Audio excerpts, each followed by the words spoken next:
প্রিয় দর্শক, আসসালামু আলাইকুম। দর্শক, আপনাদের প্রীতি ও শুভেচ্ছা জানিয়ে শুরু করছি আমাদের নতুন ভিডিও।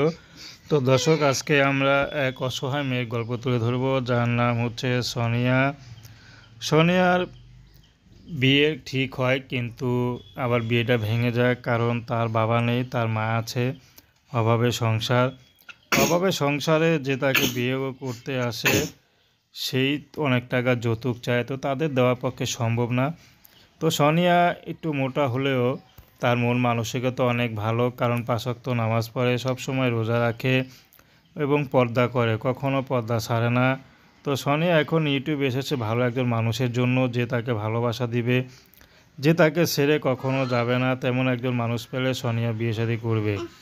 সোনিয়ার ব্যক্তিগত কোনো পছন্দ নাই। সোনিয়া সেলাই মেশিনের কাজ করে যা ইনকাম করে তা দিয়ে মোটামুটি সংসার চলে। সোনিয়ার পরিবারের মা ছাড়াও তার ছোট 2টা ভাই আছে, তো চাচ্ছে ভাইকে মাদ্রাসা ভর্তি করিয়ে দিবে। কিন্তু এখন যে তার বিয়ের বয়স হয়েছে সেটা কেউ দেখে না। অনেকে তাকে খারাপ কথা বলে যে বিয়ের বয়স পার হয়ে যাচ্ছে, বিয়ে হয় না, তার মধ্যে মোটা হয়ে যাচ্ছে, নাকি গোপনে বিয়ে করছে, কারণ বিয়ে ছাড়া তো মেয়েরা মোটা হয় না। তো শোনে একটা কথা, যে বিয়ে ছাড়াও মেয়েরা মোটা হয়। যে পুরুষ বিশ্বাস করে তার জীবনে আসবে সেই বুঝবে যে সোনিয়া আসলে কেমন প্রকৃতির মানুষ।